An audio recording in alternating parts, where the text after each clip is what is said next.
Nasaan na kayo? Andito pala ako sa kusina. Nagigisa ako ng bawang at sibuyas. Kasi magluluto ako ng chop suey, guys. Magluluto ako ng chop suey.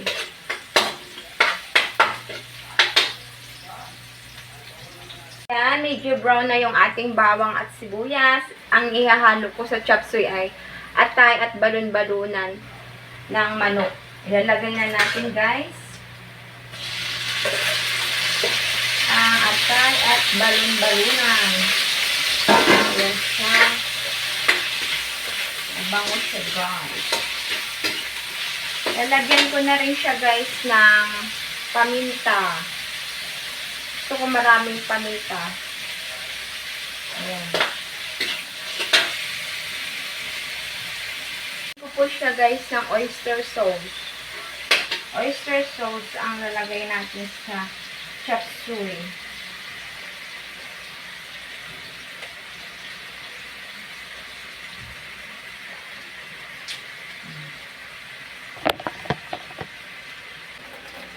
Haluan natin. Ibango niya, guys.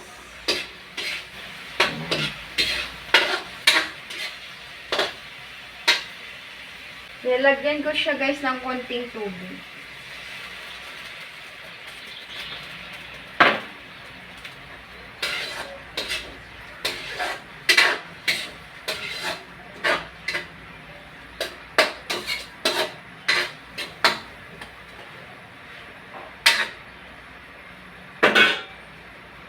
Yan. Lulutuin muna natin yung atay at balon-baluna ng manok. Guys, lalagyan ko pala siya, guys, ng Knorr shrimp. Para kunyari may hipon, di ba? Knorr shrimp. Wala. Wala, kuya. Lagyan natin ng Knorr shrimp. Ayan. Wait lang, kuya. Medyo wala na yung sabaw. So, dadagdagan natin. Ayan siya.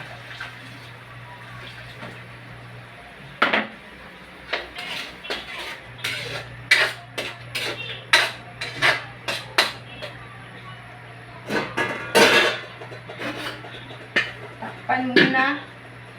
Guys, luto na yata yung ating atay at balon-balonan. Ayan.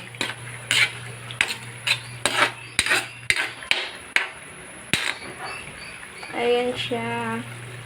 Pwede na natin ilagay yung mga gulay. Nilalagay na natin yung sayuti.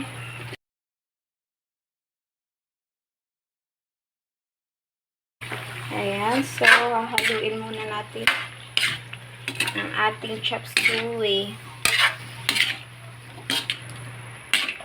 Ayan. Sarap yan, guys.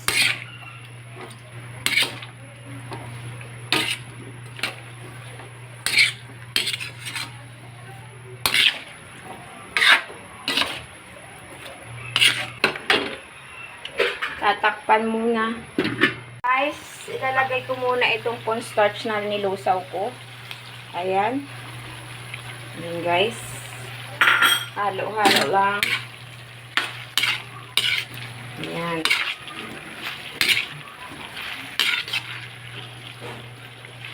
Ilalagay ko na lang, guys, yung repolyo. Ayan. Kasi half cook lang naman to, guys. Repolyo natin. Ayan. Sarap yan, guys. Ang ating chop suey.